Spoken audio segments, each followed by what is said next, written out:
Okay तो economic, business and commercial law, सबसे पहले तो हमको ये बताइए मॉड्यूल 2 में कौन कौन से सब्जेक्ट्स हैं? कितने हैं? 4 हैं, चलो ये कंफर्म है। ओके कौन कौन से सब्जेक्ट्स हैं? सबसे पहले EBCL है, EBCL is economic, business and commercial laws, this is a full theory subject. Okay और कौन सा सब्जेक्ट है? SLCM है, ठीक है। SLCM क्या है? Securities law and capital market, ठीक है, that is all about SEBI. इसके अलावा 2 प्रैक्टिकल सब्जेक्ट्स हैं, ठीक है, एक FM है, FM के साथ एक और है SM, strategic management, which is again theory, और फिर है अकाउंट्स एंड कॉस्ट। ओके ये 4 सब्जेक्ट्स हैं और आपको ये जान के बहुत खुशी होगी कि module 2 as compare to module 1 is more easy. Module 2 ज्यादा इजी है और मॉड्यूल 2 में पास होने के चांसेस भी ज्यादा हैं। उसका कारण ये है कि मॉड्यूल 1 में 3 थ्योरी सब्जेक्ट्स हैं, बल्कि टैक्स को भी आप थोड़ा बहुत थ्योरी ही मानिए, ठीक है, क्योंकि बहुत ज्यादा सॉल्विंग टाइप क्वेश्चंस नहीं है। मॉड्यूल 2 की अगर हम लोग बात करते हैं तो जो 2 पेपर्स हैं हमारे, अकाउंट्स, ठीक है, एंड FM, ये दोनों MCQ बेस्ड हैं। ऑल्दो नेगेटिव मार्किंग है बट स्टिल स्कोरिंग ज्यादा हो जाती है जब प्रैक्टिकल सब्जेक्ट्स होते हैं तो। ओके थ्योरी में स्कोर करना कंपैरेटिवली टफ है और प्रैक्टिकल में स्कोर करना कंपैरेटिवली इजी है। और इससे सबसे बड़ा फायदा जो होता है वो ये कि एग्रीगेट बहुत इजीली बन जाता है। ये चीज वो बच्चे बहुत अच्छे से समझ पाएंगे जिनका हमेशा एग्रीगेट से रुकता है। वो पास तो हो जाते हैं लेकिन फिर भी पास नहीं हो पाते हैं, है ना। प्रोफेशनल कोर्सेज में आई होप ये लाइन आपको समझ में आती होगी कि हम पास तो हैं लेकिन पास नहीं है। पास इसलिए है क्योंकि 40-40 तो हैं, लेकिन पास इसलिए नहीं है क्योंकि एग्रीगेट नहीं है। सो वो जो एक एग्रीगेट वाली प्रॉब्लम है ना, वो एग्रीगेट वाली प्रॉब्लम सॉल्व हो जाती है बिकॉज FM एंड अकाउंट्स में जो मार्क्स की रेंज जाती है वो 60-70 तक जाती है। एंड ऑब्वियसली आप ये समझ सकते हैं कि अगर 1-2 सब्जेक्ट में 60-70 तक पहुंच गए हैं तो थ्योरी सब्जेक्ट्स में स्कोरिंग करने का प्रेशर कम हो गया क्योंकि आपका एग्रीगेट अपने आप बन जाएगा। So it's not only that कि हमें पढ़ना है, हमें स्ट्रैटेजिकली सोचना है कि हम क्या करें कि हमारा इंडिविजुअली भी क्लियर हो जाए और एग्रीगेट भी बन जाए। So the 2 practical subjects. अगर हम FM की बात करते हैं तो FM के साथ जो SM है, स्ट्रैटेजिक मैनेजमेंट, वो बहुत स्कोरिंग है। अगेन थ्योरी है, मैनेजमेंट है जो आपने कभी कहीं ना कहीं पढ़ी होगी मैनेजमेंट, ठीक है, और अगेन डायरेक्ट क्वेश्चंस आते हैं उसके भी एग्जाम में, तो इसलिए स्कोरिंग करना प्रैक्टिकल पेपर्स में इजी हो जाता है। अब बात करते हैं 2 थ्योरी सब्जेक्ट्स की, EBCL एंड सिक्योरिटीज मार्केट। अगर हम लोग टफ की बात करते हैं तो ऑब्वियसली कैपिटल मार्केट थोड़ा सा टफ है क्योंकि सेबी है और रेलेवेंट भी आपके लिए सेबी ज्यादा है। एज अ कंपनी सेक्रेटरी अगर बात की जाए तो आपके लिए सिर्फ 2 चीजें बहुत इंपॉर्टेंट हैं, एक तो कंपनीज एक्ट और दूसरा SEBI. These are the 2 most important thing, क्योंकि अगर आप बाद में ट्रेनिंग या job in a listed company करते हैं, इवन जब आप ट्रेनिंग के इंटरव्यू के लिए भी जाएंगे तो सबसे पहले आपसे सेबी से ही क्वेश्चंस पूछे जाएंगे। So as far as that is concern, it's not that कि आपको सिर्फ पढ़ के पास होना है, you have to be conceptually very clear. आप बिलीव नहीं करेंगे, अभी जिन बच्चों ने पेपर दे दिया रिसेंट अटेम्प्ट में, उन्होंने कहा मैम पेपर तो दे दिया SLCM कैपिटल मार्केट का सब कुछ, अब ट्रेनिंग के लिए फिर से क्लासेस पढ़नी है। ट्रेनिंग के लिए मतलब समझ गए, ट्रेनिंग के इंटरव्यू के लिए फिर से क्लास पढ़नी है, क्योंकि दिस इज द सिनेरियो, जब आप अपना पेपर दे देंगे, आप ट्रेनिंग के इंटरव्यू के लिए जाएंगे और फिर से आपसे सेबी से क्वेश्चंस पूछे जाएंगे तो आपको लगेगा मैं फिर पढ़ना पड़ेगा। सो इट्स जस्ट दैट जितनी कॉन्सेप्चुअली आप पढ़ोगे उतना आगे के लिए आपके लिए बेनिफिशियल होगा और इसलिए थोड़ा सा टफ भी है। EBCL की अगर हम लोग बात करते हैं, this subject is basically a combination of laws. बहुत सारे अलग अलग लॉज के बारे में हम लोग पढ़ेंगे। इस सब्जेक्ट को 3 पार्ट्स में डिवाइड किया गया है और इसी के साथ अब हम लोग ये भी देखेंगे कि इसको पास कैसे किया जाए। And believe me, in another 5 minutes, अगले 5 मिनट पे आपको समझ में आ जाएगा, बल्कि आपको यकीन हो जाएगा कि हाँ ये पेपर तो पक्का हमारा निकल जाएगा। अगर हम लोग इस पेपर के इस सब्जेक्ट के फॉर्मेटिंग में देखें तो शायद आपने इंडेक्स में देखा हो, this is divided into 3 parts, part A, part B and part C। जो इनका पार्ट A है, अभी आपको इस सब्जेक्ट के बारे में कुछ भी नहीं पता, सिर्फ एक छोटी सी स्ट्रेटजी देखिएगा, ये नोट करना बहुत जरूरी है, ये स्ट्रेटजी देखना बहुत जरूरी है, क्योंकि इसी से आपको समझ में आएगा कि EBCL के सब्जेक्ट में आप कैसे पास हो जाएंगे। जो आपका पार्ट A है that is comprising of 11 chapters और वो 40 मार्क्स का है, ठीक है, 11 चैप्टर्स हैं, 40 मार्क्स का है। इसके बाद इनका पार्ट बी है। जरा देखिए पार्ट बी में कितने चैप्टर्स हैं? 1 चैप्टर। यहीं पे ही बस इसकी पूरी ट्रिक छिपी हुई है। गलती से इंस्टीट्यूट से ऐसा हो गया या आपको पास करने के लिए ऐसा किया गया, ये जो हुआ बहुत अच्छा हुआ। बताओ जरा कितने मार्क्स का है ये एक चैप्टर? 35। 25 मार्क्स का एक अकेला चैप्टर। और अगर हम लोग इसके पार्ट सी की बात करते हैं तो I think it is comprising of 12 chapters which is of 35 marks. अब जरा आप ये सिनेरियो समझिए, पार्ट ए में 11 चैप्टर्स हैं 40 मार्क्स के, पार्ट सी में 12 चैप्टर्स हैं 35 मार्क्स के, और हमारा सबसे बेस्ट पोर्शन क्या है? Part B, only 1 chapter competition act, that's it, and it is alone comprising of 25 marks. अकेला चैप्टर है, 25 नंबर की वेटेज लिए हुए। तो आपको ये देख के इतना तो समझ में आ गया होगा कि हम कुछ और पढ़े ना पढ़ें, ये चैप्टर तो हम एकदम घोट के पी जाएंगे। यही लैंग्वेज यूज करते हो ना, घोट के पी जाएंगे। तो ये चैप्टर तो आपको 100% करना है। और ऐसा भी नहीं है कि इस चैप्टर से बहुत टफ क्वेश्चन आते हैं। हर बार एक ही जैसे क्वेश्चन आते हैं, वही थ्योरी क्वेश्चंस आते हैं, रिपीटेड क्वेश्चन। हम आपको बता भी देंगे यही है, इनमें से कोई ना कोई आ जाएगा। सेम क्वेश्चंस अगर आप पास्ट ईयर पेपर्स देखो तो आप ये मान के चलिए कि 25 नंबर आपने बहुत अच्छे से प्रिपेयर कर लिया। फिर भी हम लोग इंस्टीट्यूट को बचपन से जानते हैं, तो 20 मान के चलो, 25 में 25 नहीं 20 मान के चलिए। तो आप खुद सोच के देखिए, आपने एक चैप्टर प्रिपेयर किया और 50% मार्क्स आपके आगे, यू आर हैविंग 20 मार्क्स। अब रिमेनिंग 11 चैप्टर और 12 चैप्टर यानी रिमेनिंग 23 चैप्टर में से अगर आप सिर्फ 20 नंबर और ले आते हो, only 20, you are standing at 40। आप 40 नंबर पे खड़े हुए, and that is actually pass. हमें इससे एग्रीगेट बनाने की तो वैसे भी नहीं सोचनी थी। एग्रीगेट के लिए तो हमारे पास प्रैक्टिकल सब्जेक्ट ऑलरेडी है, एफएम है, एसएम है। स्टिल हमें आप पे इतना भरोसा है कि 23 चैप्टर में कम से कम 20 तो नहीं लाओगे, है ना? थोड़े तो ज्यादा ले ही आओगे।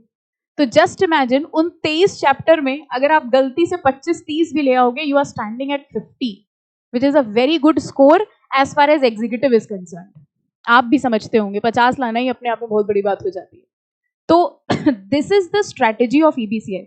अगर आप नॉर्मली देखो, एक सब्जेक्ट के तौर पर आप सोचोगे 24 चैप्टर, और वो भी इतने बड़े बड़े चैप्टर। अगर आप किताब की लेंथ भी देखें और ब्रेथ भी देखें तो आपको लगेगा अरे बहुत बड़ा कोर्स है इसका।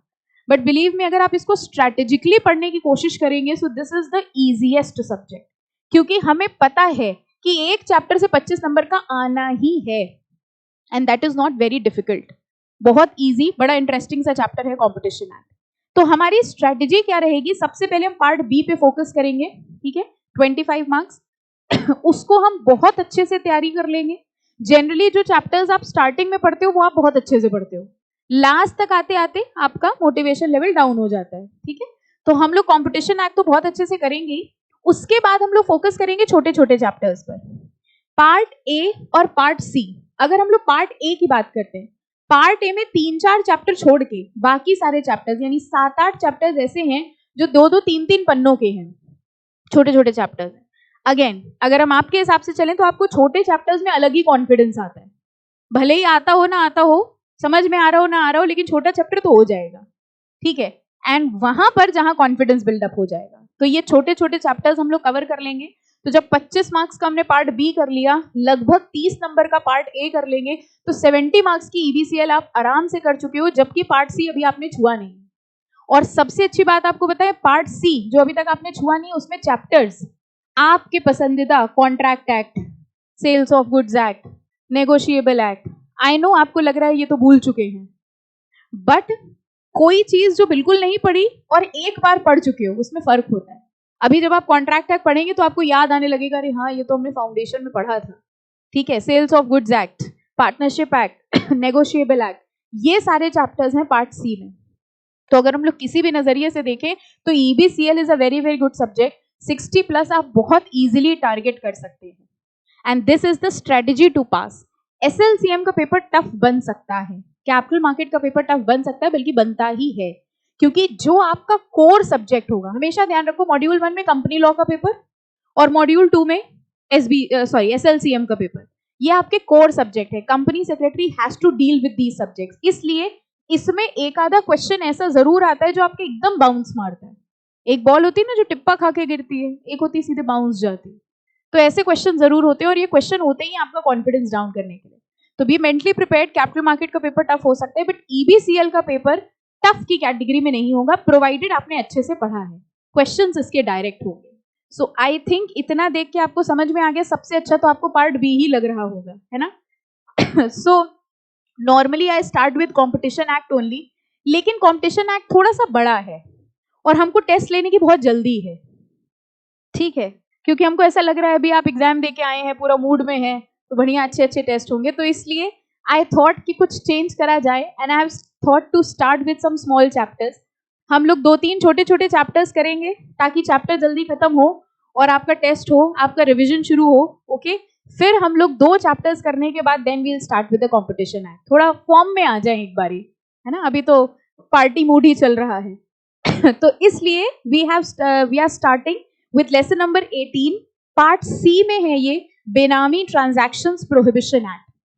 इसके बारे में भी, इससे क्यों शुरू कर रहे हैं ये भी हम आपको बता दें। पार्ट सी में हमारे जितने भी चैप्टर्स थे उसमें जब ये न्यू सिलेबस आया था, आपके इंस्टीट्यूट का जब न्यू सिलेबस आया था, तो 2 चैप्टर्स इंट्रोड्यूस करे गए थे, एक बेनामी एक्ट और एक real estate regulation act, RERA. Have you heard about RERA? कहाँ सुना है, कहाँ देखा है? सोचो कहीं लिखा देखा होगा रेरा।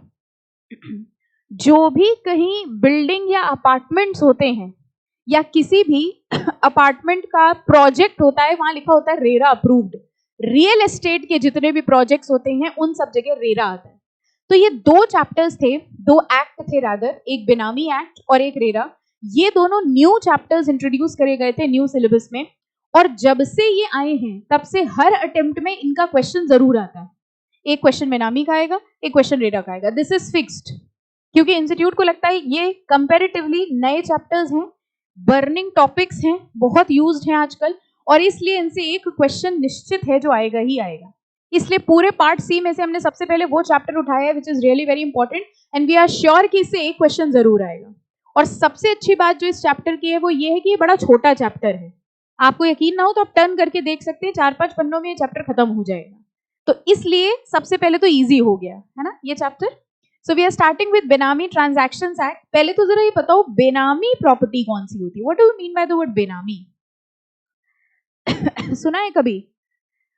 अच्छा, बेनामी छोड़ते हैं। Have you ever heard about 1 number की कमाई, 2 नंबर की कमाई? आजकल तो बहुत ही सुन रखा होगा, है ना, आजकल का तो बड़ा हॉट टॉपिक चल रहा है। कैसे सुनते हैं ये सब इलीगल बातें आप लोग? 2 नंबर की प्रॉपर्टी के बारे में आपको कैसे पता? अच्छा, कौन सी कमानी चाहिए, 1 नंबर की कि 2 नंबर की? ऑब्वियसली 2 नंबर है ना। कौन सी, 1 नंबर की 2 नंबर? 1 नंबर की। ये तो आप बोल रहे हैं हमारे सामने, है ना। क्या फर्क होता है black money and white money में? What is white money? जिसमें टैक्स हमने पे किया है, अकाउंटेबल इनकम होती है, वो हमारी ब्लैक मनी होती है। अच्छा, वो व्हाइट मनी होती है। और ब्लैक मनी कौन सी होती है? जिसमें हमने टैक्स पे नहीं किया, मतलब हम कमा तो रहे हैं लेकिन बता नहीं रहे हैं, कह सकते हैं। यस, 2 नंबर की कमाई या ब्लैक मनी वो मनी होता है जो हमने अर्न तो कर लिया है लेकिन हमने गवर्नमेंट को नहीं बताया और इसलिए हमने उस चीज पे टैक्स का पेमेंट नहीं किया। ये 2 नंबर की कमाई ही गलत इनकम मानी जाती है, इलीगल सोर्स मानी जाती है ना। होता क्या है आपको पता है, हमारे देश में बहुत सारे ऐसे लोग हैं जो 1 नंबर की तो इनकम कमाते ही हैं लेकिन उनकी ऊपरी कमाई भी बहुत होती है। ये सारे शब्द समझते हैं आप लोग? ऊपरी कमाई कैसे समझ जाते हैं बचपन से ही ये सारे गलत गलत शब्द? ऊपरी कमाई, 2 नंबर की कमाई, ब्लैक मनी, ये सारे वर्ड्स आपको पहले से पता थे, है ना।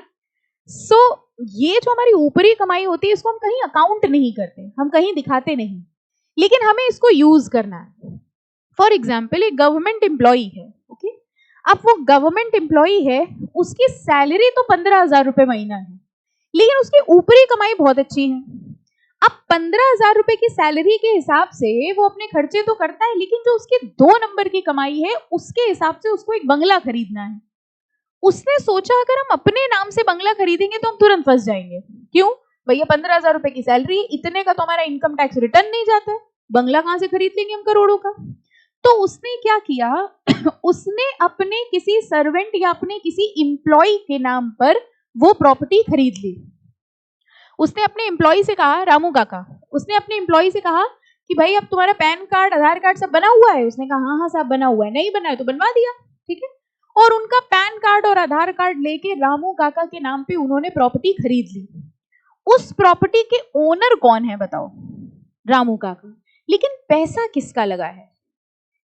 पैसा लगा है उस गवर्नमेंट एम्प्लॉय का, यानी पैसा हमारा लगा था, ओनर रामू काका है। और सबसे अच्छी बात ये थी रामू काका को खुद नहीं पता वो ओनर है।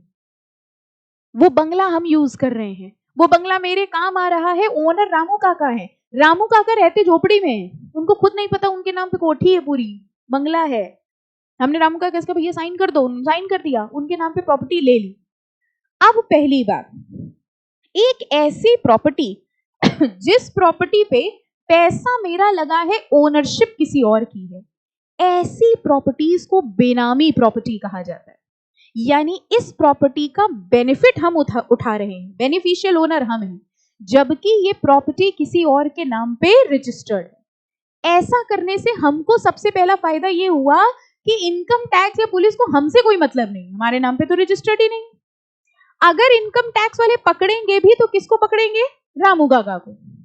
अब रामू काका के ऊपर भी तो यही सवाल उठा, उनके पास भी तो सैलरी नहीं है। इनकम टैक्स डिपार्टमेंट ने कहा भैया ये बहुत बड़ा बंगला है, किसका बंगला है, कौन ओनर है? ओनर बुलाए गए। पहली बात तो रामू काका ने कहा ये बिल्डिंग हमारी, उनको पता ही नहीं था। उन्होंने कहा भैया आपके नाम पे रजिस्टर्ड है, आपकी प्रॉपर्टी है। अब दो सिचुएशन हो सकती है हो सकता है रामू काका कहे भैया हमको नहीं पता कहां से आई, आई डोंट नो। और हो सकता है रामू काका कहते भैया मालिक ने साइन कराया था एक कागज पे। यहां पर अगर रामू काका ने डिस्क्लोज कर दिया, अब बताइए एक्शन किसके खिलाफ होगा? अब एक्शन होगा उस ओनर के ऊपर जिसने वो पैसा लगाया था। तो नॉर्मली जिसके नाम पे वो प्रॉपर्टी है सबसे पहले तो उसके ऊपर एक्शन लिया जाएगा, ठीक है। अगर वो अपना ये बात बता देता है कि भैया पैसा किसी और ने लगाया था, ऐसा कुछ है, देन वो सेकंड पर्सन जो है उसके खिलाफ भी प्रोसीजर किया जाएगा। तो सिंपल सी बात है, किसी और के नाम, मेरे पास बहुत सारी ऊपरी कमाई थी, हम अपने नाम पे प्रॉपर्टी नहीं खरीद सकते थे। आप नए नए सीएस बने, आपकी इनकम आनी शुरू हुई, हमने कहा बेटा अपना पैन कार्ड एन कार्ड दे दो, और हमने बंगला खरीद दिया आपके नाम पे। पैसा मेरा लगा है, ओनर आप हैं, फायदे सारे हम उठा रहे हैं। ये कैसा ट्रांजैक्शन हुआ? बेनामी ट्रांजैक्शन। तो कोई भी ऐसी प्रॉपर्टी, कोई भी ऐसा एसेट जिसका पैसा किसी और का लगा है, ओनरशिप किसी और की है, उसको हम लोग कहते हैं बेनामी ट्रांजैक्शन। इन ट्रांजैक्शन में दो पार्टीज होती हैं, एक होता है बेनिफिशियल ओनर और एक होता है बेनामीदार। बताओ बेनिफिशियल ओनर कौन हुआ? जिसका पैसा लगा है या जिसके नाम पे प्रॉपर्टी है? जिसका पैसा लगा है वही तो फायदा उठा रहा है, बेनिफिशियल ओनर। बेनामीदार, बेनामीदार कौन हुआ? जिसके नाम पे वो प्रॉपर्टी रजिस्टर्ड है, भले ही उसको उस प्रॉपर्टी से कोई लेना देना नहीं है। जितनी भी बेनामी प्रॉपर्टीज होती हैं, इन सब को सरकार जब्त कर लेती है। जैसे ही सरकार ने देखा भैया रामू काका के पास बंगला है, रामू काका को इसकी खबर नहीं, ट्रू ओनर का आता पता नहीं, ठीक है, ऐसी प्रॉपर्टी को सरकार क्या कर लेगी? जब्त कर लेगी। जितनी भी बेनामी प्रॉपर्टीज हैं, they are liable to be confiscated. ये सब सरकार अपने पास ले जाती है, ठीक है। और इन्हीं बेनामी ट्रांजैक्शंस को रोकने के लिए जो एक्ट बनाया गया है उसका नाम क्या है? बेनामी ट्रांजैक्शंस प्रोहिबिशन एक्ट। रोक लगाने के लिए कि ऐसे बेनामी ट्रांजैक्शन ना हो। आपको पता है ऐसे एक्ट होने के बाद भी, आपको क्या लगता है जब से ये एक्ट आया है उसके बाद से बेनामी प्रॉपर्टी नहीं होती है? बहुत होती है, आपको भी पता होगा, आपके घर में भी ऐसा होता होगा। ना जाने कितने लोगों को आप ऐसा जानते होंगे कि इंसान प्रॉपर्टी तो खरीद रहा है लेकिन अपने नाम पे नहीं खरीद रहा है, किसी ना किसी और नाम पे खरीद रहा है। तो अगर आपके घर पे ऐसा हो तो प्लीज किसी से कुछ ना कहें कि पता चले आपके घर में आपके पिताजी ने किसी और के नाम से प्रॉपर्टी खरीदी, आप यहाँ से पढ़ के गए अच्छा पापा बेनामी काम कर रहे हो, ऐसा मत करिएगा। फिर आपके साथ क्या होगा, आई एम नॉट रिस्पॉन्सिबल, ठीक है। तो चुप रहिए, शांत रहिए, एग्जाम के लिए पढ़िए और एग्जाम दीजिए, ठीक है। घर पे बिल्कुल पूछताछ मत करिएगा। चलिए बेनामी ट्रांजैक्शन प्रोहिबिशन एक्ट पढ़ेंगे हम लोग। ओके, द बेनामी prohibition act was enacted to prohibit benami transactions and right to recover property held benami। Property held बेनामी मतलब ऐसी प्रॉपर्टी जिसपे पैसा किसी और का लगा है और ओनर कोई और है, सरकार ऐसी प्रॉपर्टी को बेनामी डिक्लेयर कर देती है। कि this property is a benami property, और अब इस बेनामी प्रॉपर्टी का क्या होगा, सरकार इसको जब्त कर लेगी। ठीक है, तो दो एस्पेक्ट हैं, सबसे पहले बेनामी प्रॉपर्टी को पहचानना और ऐसी प्रॉपर्टी को कॉन्फिस्केट कर लेना।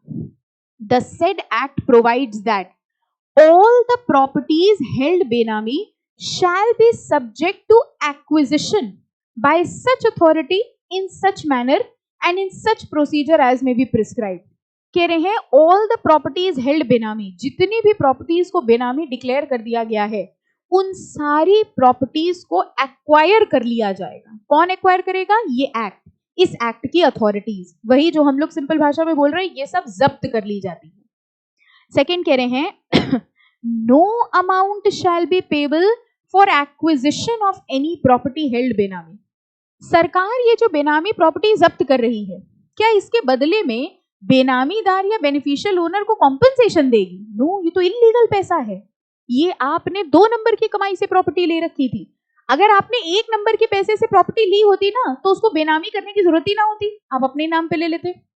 लेकिन आपने ये प्रॉपर्टी खरीदी है 2 नंबर के पैसे से, इसलिए इस प्रॉपर्टी को जब जब्त किया जाएगा तो बदले में आपको कोई भी कॉम्पनसेशन पे नहीं किया जाएगा। Third, the purchase of property by a person in the name of his wife और unmarried daughter for their benefit would not be benami. ये चीज अभी हम लोग आगे भी डिटेल में पढ़ेंगे, फिलहाल यहां पर देखिए, कह रहे हैं मान लीजिए मिस्टर ए ने एक प्रॉपर्टी खरीद ली अपने वाइफ के नाम पर या अपनी अनमैरिड डॉटर के नाम पे फॉर देयर बेनिफिट। मतलब हम मिस्टर ए हैं, मेरे नॉन सोर्सेज हैं, मेरी इनकम है, और अपनी 1 नंबर की इनकम से हमने अपने नाम पे नहीं अपनी वाइफ के नाम पे प्रॉपर्टी खरीद ली। क्या ये भी बेनामी प्रॉपर्टी होगी?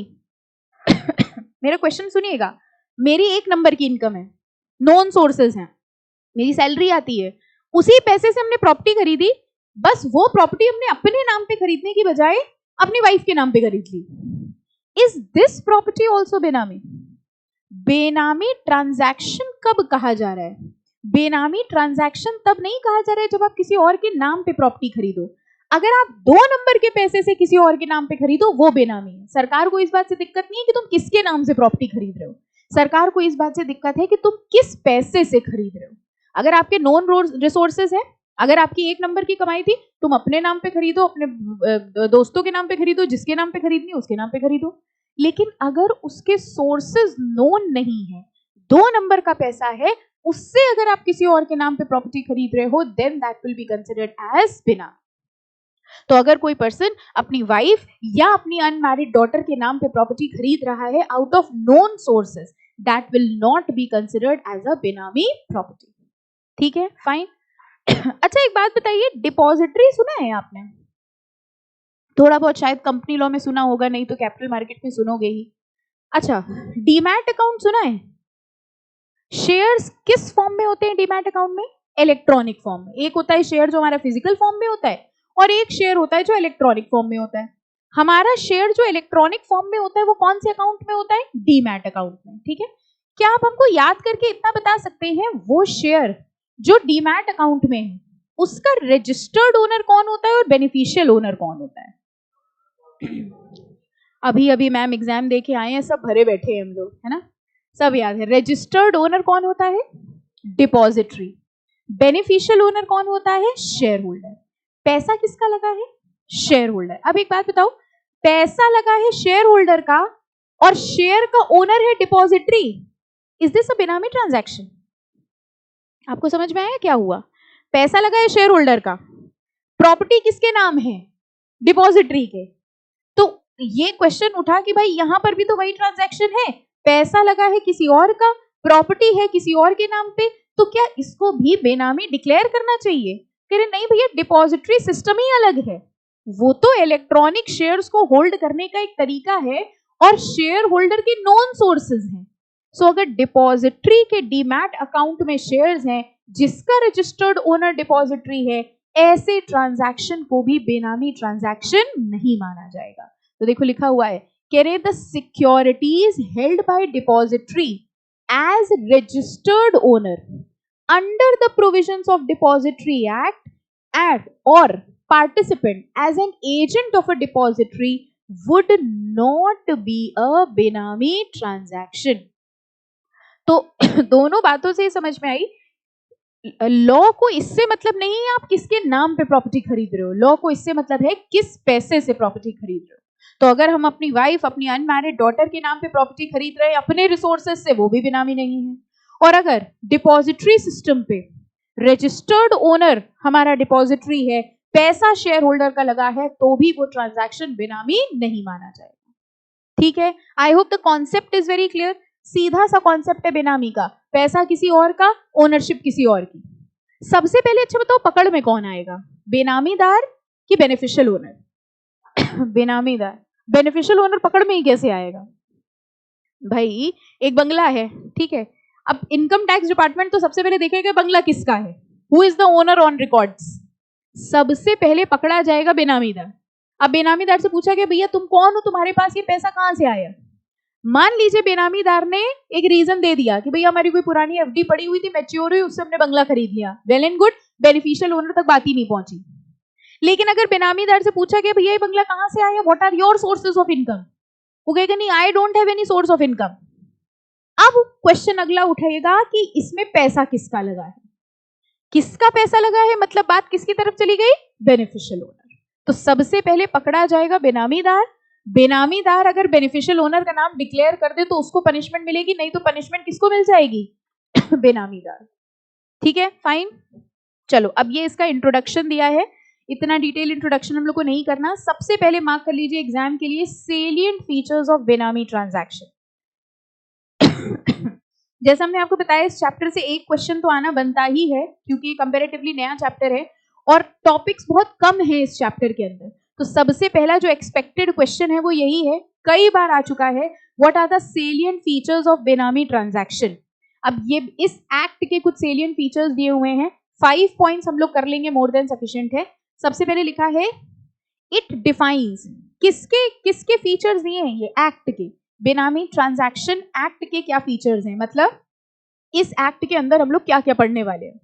It defines a benami transaction and बेनामी प्रॉपर्टी. कह रहे हैं इस एक्ट ने सबसे पहले तो ये समझाया कि भाई बेनामी ट्रांजैक्शन क्या होता है, बेनामी प्रॉपर्टी क्या होती है, and also provides for exclusions and transactions which shall not be construed as बेनामी. कह रहे हैं इस एक्ट ने हमको पहले तो ये बताया कि बेनामी ट्रांजैक्शन क्या होता है, बेनामी प्रॉपर्टी क्या होती है, और ये भी बताया कि किन किन ट्रांजैक्शंस को बेनामी नहीं माना जाता है. क्या आप अभी कोई एक ऐसा ट्रांजैक्शन बता सकते हो जिसको बेनामी ना माना जाता हो? Depository and second unmarried daughter. Unmarried daughter की अनमैरिड वाइफ, याद करो क्या लिखा था, अनमैरिड वाइफ. डॉटर पक्का कंफर्म, ऐसी गलती मत कर देना बड़बड़ा के वहां पे, अनमैरिड वाइफ है ना. ओके तो सबसे पहला फीचर ये है कि भाई बेनामी ट्रांजैक्शन क्या है, ये एक्ट ने बताया, बेनामी प्रॉपर्टी क्या है ये बताया, और ये भी बताया कि वो कौन सी ट्रांजैक्शंस है जिनको बेनामी नहीं माना जाएगा. Second, it provides consequences of entering into prohibited बेनामी ट्रांजैक्शन. यानी अगर कोई पर्सन बेनामी ट्रांजैक्शन करता है तो उसका क्या कॉन्सिक्वेंस होगा, penal provisions, we can say penalty, penalty बताई जाएगी एक्ट के अंदर. Third, it lays down the procedure for determination and related penal consequences in case of prohibited बेनामी transaction. तो देखा जाए तो सेकेंड पॉइंट और थर्ड पॉइंट लगभग सेम है कि बेनामी प्रॉपर्टी के कॉन्सिक्वेंसेस क्या होंगे, एंड थर्ड बेनामी ट्रांजैक्शन में एंटर करने की पेनाल्टीज क्या होंगी, ये बताया जाएगा एक्ट के अंदर. Fourth, it also provides that powers of the civil court shall be available to the authority. अब आपको इतना तो समझ में आता होगा कि हर एक्ट की अथॉरिटीज होती हैं अलग अलग, और कई बार हम लोग देखते हैं कि उस अथॉरिटी पे लिखा होता है the same powers as are given to the civil court are applicable. ये लाइन कई बार पढ़ी है आपने कि भाई इस अथॉरिटी के पास वही पावर्स हैं जो सिविल कोर्ट के पास है. सिमिलरली इस एक्ट की भी जो अथॉरिटी है उनके पास भी वही पावर्स हैं जो किसके पास होती हैं, सिविल कोर्ट के पास. ठीक है, अभी सब पढ़ेंगे डिटेल में हम लोग. उसके बाद fifth, miscellaneous provisions have been provided for service of notice, protection of action taken in good faith. कह रहे हैं बेनामीदार को नोटिस कैसे भेजी जाएगी, कब भेजी जाएगी, कितने दिन में भेजी जाएगी, इसके प्रोविजंस भी हम लोग इस एक्ट के अंदर पढ़ने वाले हैं। तो 5 पॉइंट्स करा दिए, आप चाहें तो बाकी 3 भी रीड कर लीजिएगा, जो इजी 5 लगे वो उठा लीजिएगा। डायरेक्ट सिंपल क्वेश्चन है कि what are the salient features of benami prohibition act, और 5 पॉइंट्स कोई भी आपको इसमें मेंशन करने होंगे, ठीक है। और इस टॉपिक का मतलब ये हुआ कि हम लोग इस एक्ट के अंदर क्या क्या चीजें पढ़ने वाले हैं। आई होप नो डाउट, ठीक है, सिंपल है। चलो अब यहां से मेन हम लोग चैप्टर स्टार्ट करते हैं, डेफिनेशंस। सबसे पहली डेफिनेशन आती है अटैचमेंट की। What do we mean by the word attachment? आपको भी होता है अटैचमेंट, कई चीजों से, कई लोगों से, है ना। What is the meaning of attachment? अरे वहां छोड़ो, अपना अटैचमेंट बताइए। पहले आप अपना अटैचमेंट बताइए, फिर हम लॉ का अटैचमेंट बताएंगे। आपका जो अटैचमेंट है उसका यहाँ कोई लेना देना नहीं है। लॉ के हिसाब से अटैचमेंट का मतलब होता है जब्त करना। तो जैसे हम लोग कहते हैं कि गवर्नमेंट ने प्रॉपर्टी अटैच कर ली है, सीज कर ली है, जब्त कर ली है। 2 वर्ड्स होते हैं, एक होता है सीज करना, एक होता है कॉन्फिस्केट करना। अभी तक आपको इन सब का एक ही मतलब पता है, जब्त करना, सीज करना, फोरफीट करना, कॉन्फिस्केट करना। लेकिन अब ईबीसीएल के अंदर आपको ये पढ़ने को मिलेगा कि what is the difference between seizure and confiscation. Seize करना क्या होता है, कॉन्फिस्केट करना क्या होता है। दोनों का ही बेसिक मतलब होता है जब्त करना।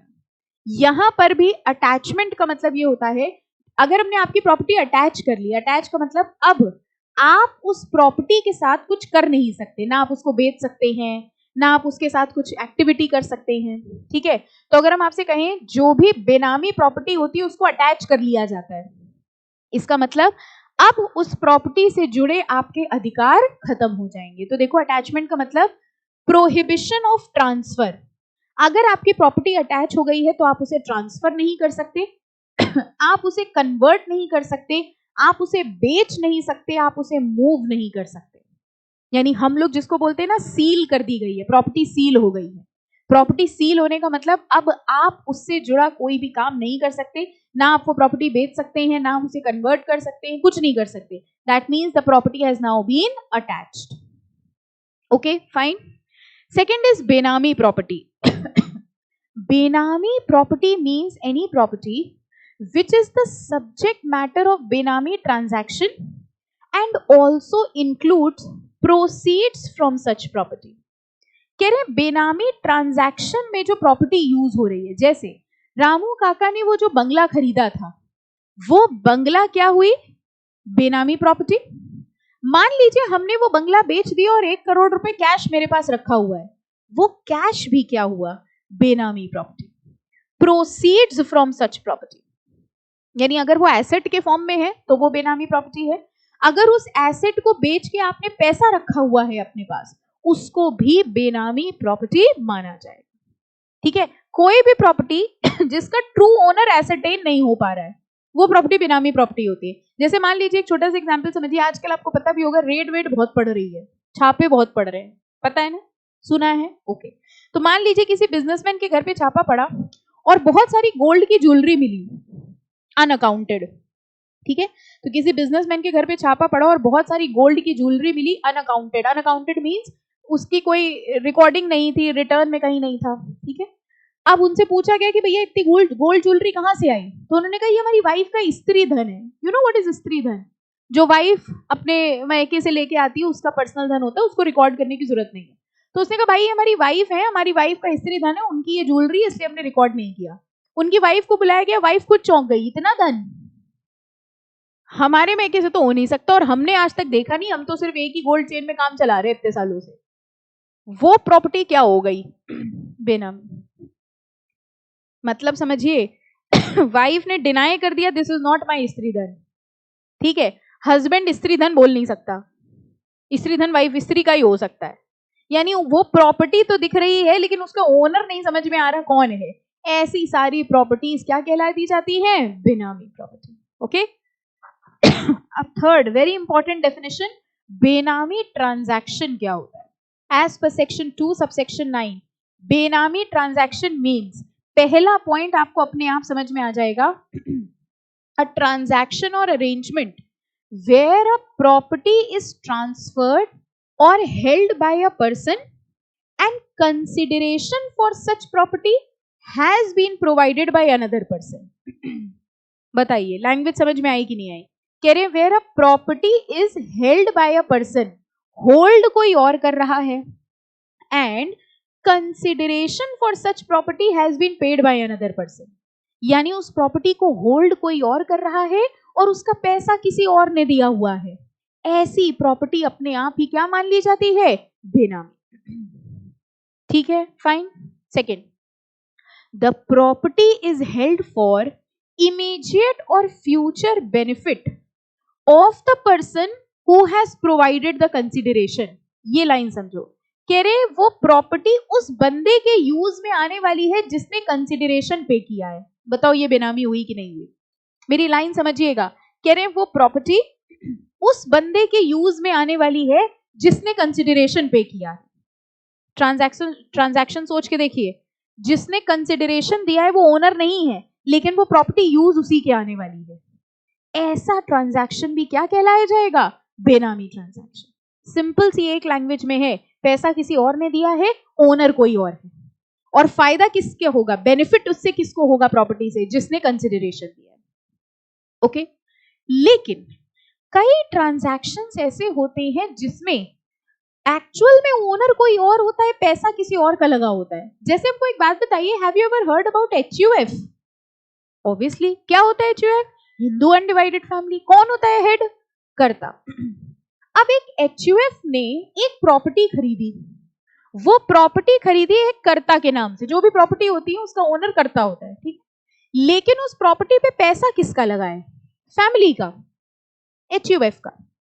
पैसा लगा है HUF का, ओनर है कर्ता, पैसा किसी और का लगा है, ओनर कोई और है। क्या ये बेनामी ट्रांजैक्शन है?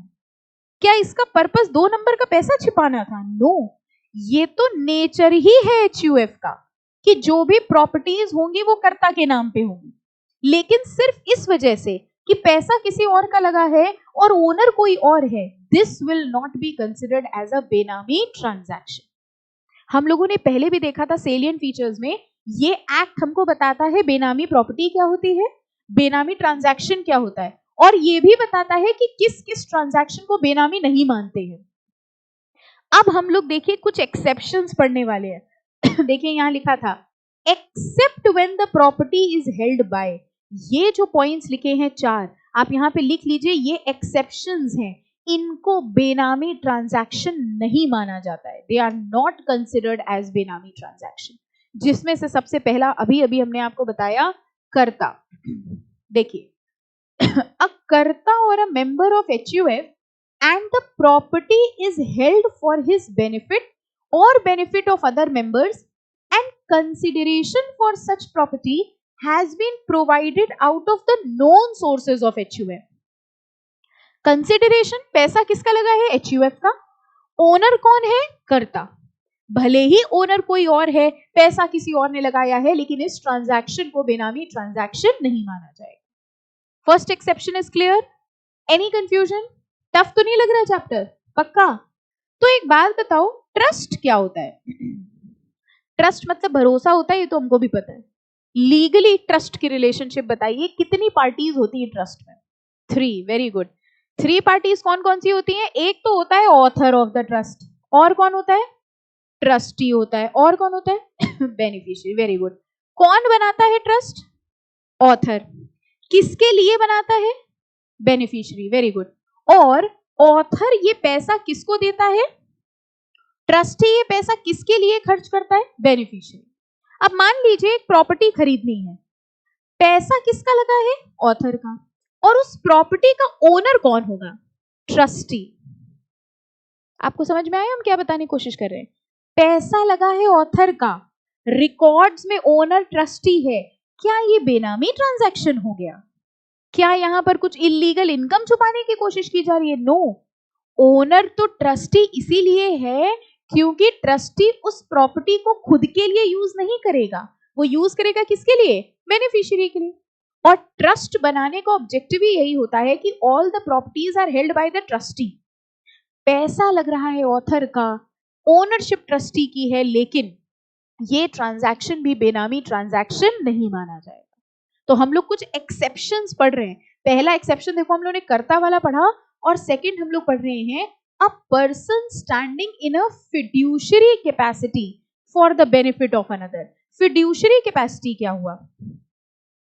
Fiduciary capacity means relationship of trust, भरोसे का relationship, towards whom he stands in such capacity and includes a trustee, executor, partner, director, etc. और इसी में ही देखो डिपॉजिटरी वाला भी लिख दिया. डिपॉजिटरी वाले में भी तो यही है, शेयर होल्डर ने पैसा लगाया है लेकिन भरोसे के साथ उसका ओनर किसको बना दिया? डिपॉजिटरी को. तो अगर ट्रस्ट की रिलेशनशिप है, ऐसी सिचुएशन में भी वो ट्रांजैक्शन बेनामी ट्रांजैक्शन नहीं माना जाएगा. दो एक्सेप्शंस हो गए. अब अगर इसका वैसे तो डायरेक्टली क्वेश्चन आता है, practical case study based question आएगा तो कर लेंगे, ठीक है. फॉर एग्जांपल सेम आ गया, कह रहे हैं कि कर्ता है, एक एचयूएफ थी जिसमें से कर्ता ने प्रॉपर्टी खरीदी. The property is registered in the name of कर्ता whereas the funds have been taken out of the family business. Now whether this transaction will be considered as a benami transaction? No, this will not be considered as a benami transaction because this kind of property is expressly excluded from the definition of बेनामी transaction. तो exceptions ध्यान रखना, जहां कहीं भी ऐसा कुछ आए, करता HUF या स्पाउस के नेम पे प्रॉपर्टी है या डिपॉजिटरी पार्टिसिपेंट है या ट्रस्टी है, तो आप समझ जाना तुरंत कि ये बेनामी ट्रांजैक्शन के एक्सेप्शंस की बात की जा रही है. ठीक है. थर्ड जरा देखो, any person being an individual, ये वाला पढ़ चुके हैं हम लोग. कह रहे वो इंडिविजुअल है, उसने प्रॉपर्टी ली है किसके नाम पे? In the name of his spouse or in the name of any child of such individual. सबसे important word देखो क्या है, and the consideration for such property has been provided out of the known sources. बस यहाँ बात खत्म.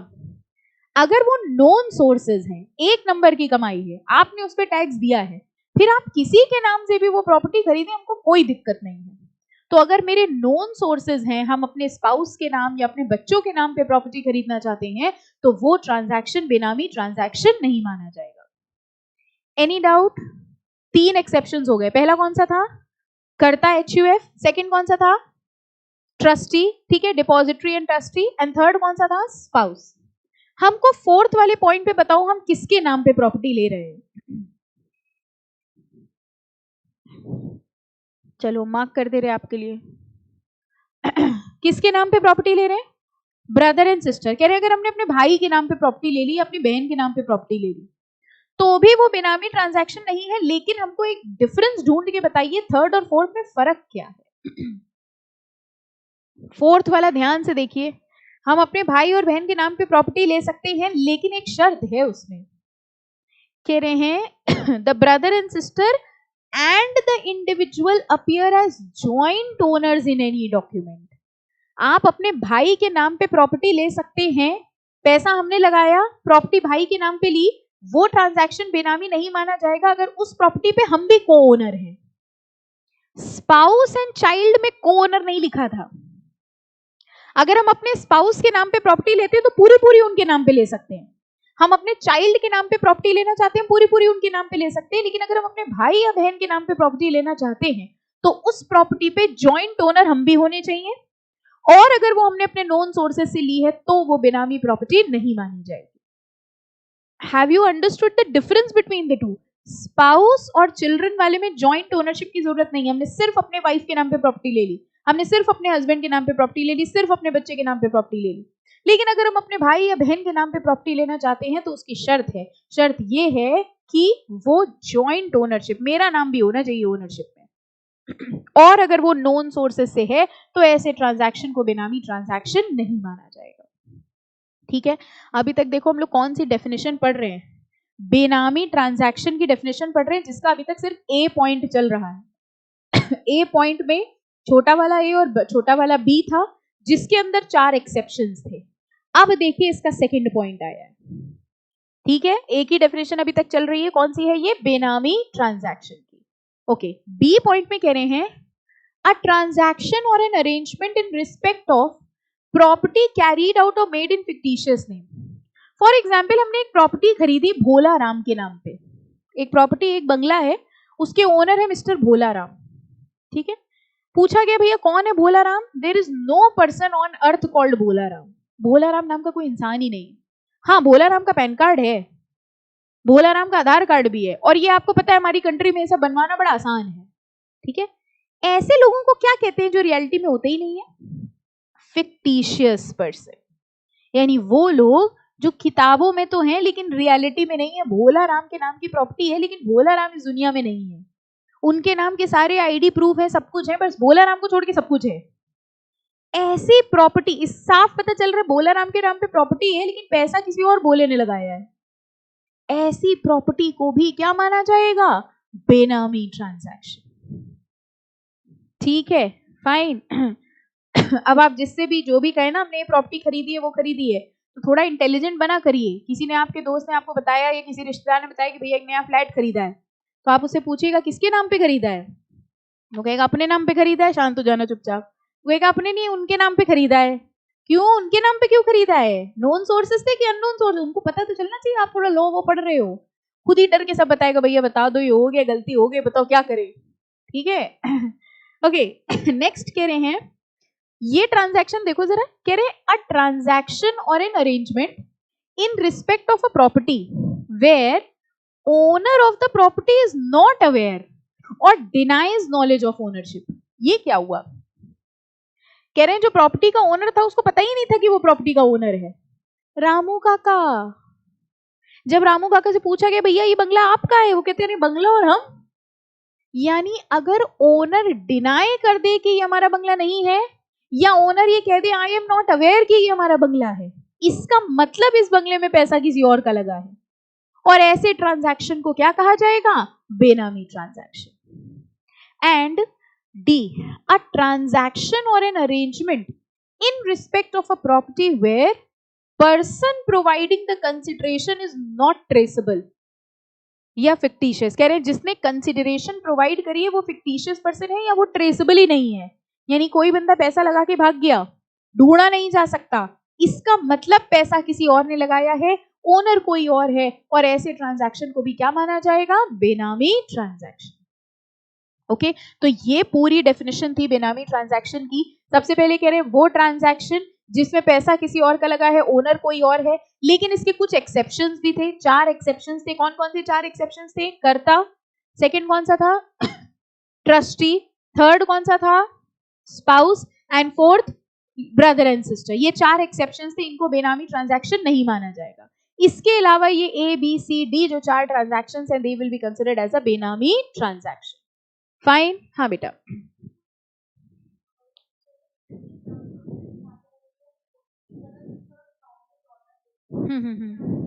हाँ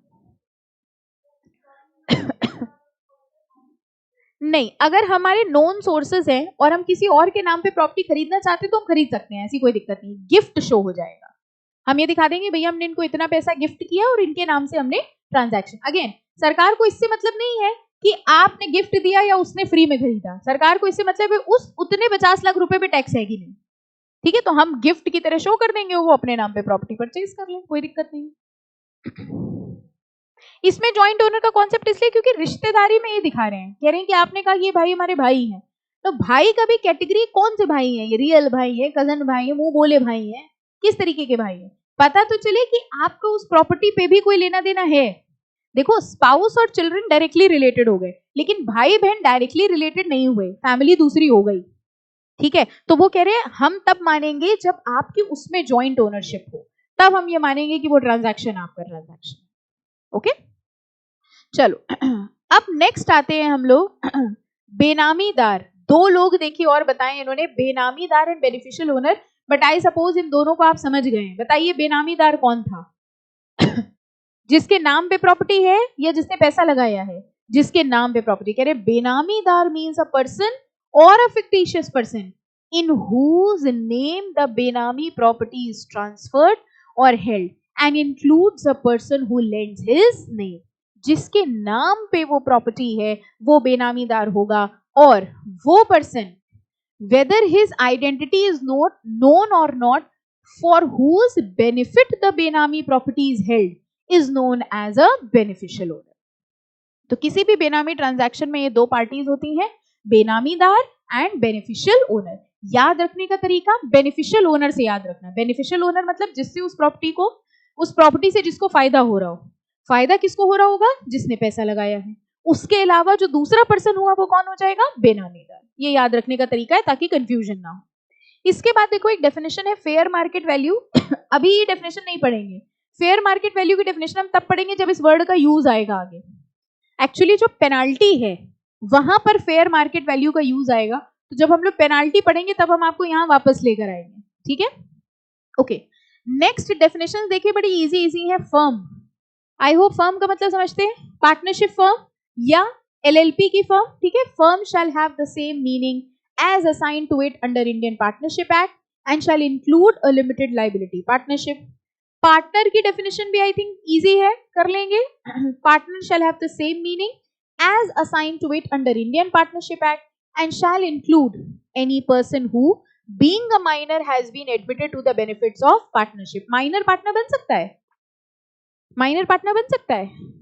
He can be admitted only to the benefits of partnership. Okay? A partner of a limited liability partnership formed and registered under the act. तो ये सब simple definition है। अगली definition भी देखो पार्टनरशिप की है, अगली definition पर्सन की है।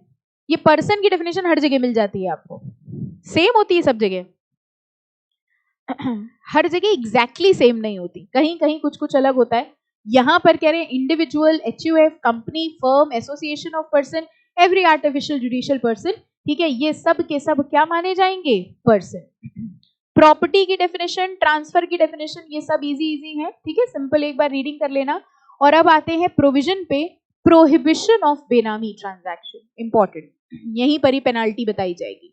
देखिए, as per section 3, no person shall enter into any benami transaction. कह रहे हैं कोई भी पर्सन किसी बेनामी ट्रांजैक्शन में एंटर नहीं करेगा।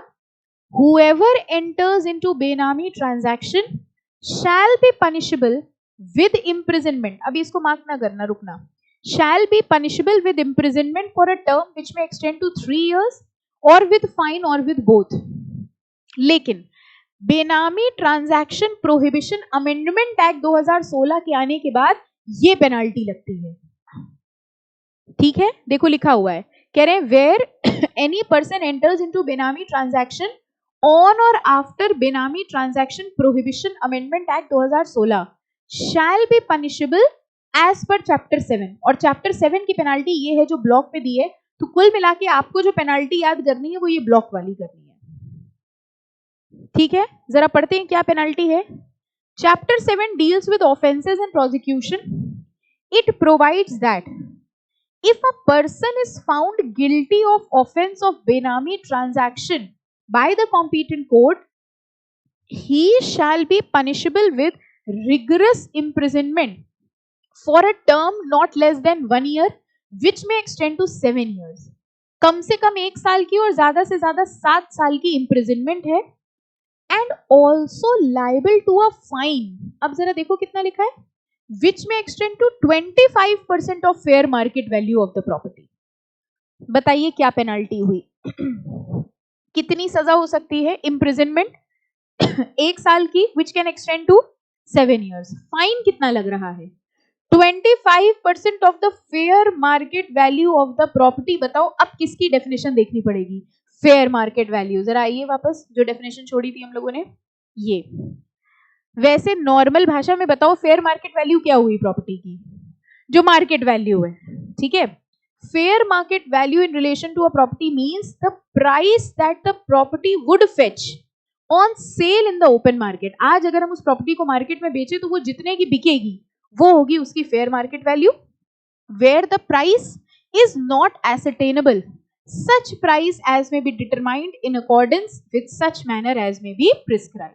तो जो मार्केट वैल्यू होती है प्रॉपर्टी की उसी को फेयर मार्केट वैल्यू बोला जाता है। और पेनाल्टी कितनी लगेगी?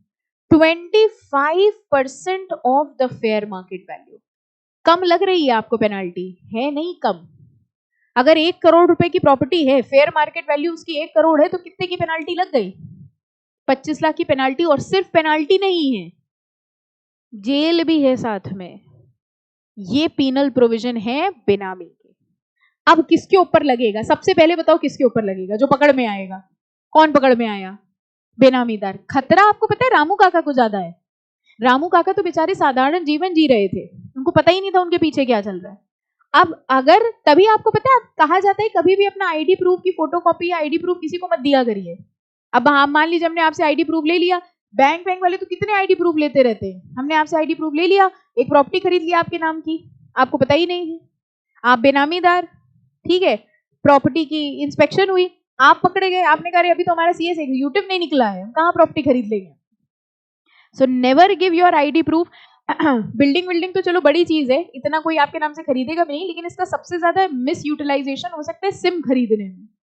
तभी इट इज ऑलवेज सेड, जब कभी किसी को अपना आईडी प्रूफ दीजिए, हमने आपसे फॉर एग्जांपल आधार की कॉपी मांगी, right over it issued to such and such person for this purpose, हमेशा लिख के दो। आप करते क्या हो, आपने फोटोकॉपी करवाई, दे दी, ये लो, वो उसको किस पर्पस के लिए, आपने हमको दीजिए हमको आईडी दीजिए, आप अपनी फोटोकॉपी दीजिए, बिना कुछ लिखे, देखिए हम सिम कार्ड लेते हैं, उस सिम कार्ड से दुनिया भर के क्राइम कर देते हैं। सबसे पहले कौन पकड़ा जाएगा? सिम किसके नाम है? इनके नाम है सिम, ये दिखने में मासूम है नहीं मासूम। सो whenever give your photocopy or whenever give your ID to somebody, write over it issued to शिक्षा academy for the purpose of admission, ऊपर लिख दो उसके। You should always write this thing, वरना आपकी रामू काका बन जाएंगे, फिर आपके नाम से करोड़ों का बंगला लिए होगा, फंसेगा कौन? बेनामीदार। पकड़ में बेनामीदार आएगा, बेनामीदार को 7 साल की जेल, 25% रामू काका की उम्र गुजर जाएगी 25 लाख इकट्ठा करने में, देखे भी ना होंगे उन्होंने कभी 25 लाख। अब अगर रामू काका ने बता दिया भैया मालिक का पैसा लगा था, तब तो मालिक पे बात जाएगी, नहीं तो मालिक को पता ही नहीं है, मालिक को खबर ही नहीं है। So this is how much severe these transactions are. Okay, तभी अपनी आईडी को हमेशा संभाल के रखा करिए। चलिए will stop it here, next lecture में हम लोग प्रोहिबिशन से स्टार्ट करेंगे। ओके, चलो, थैंक यू।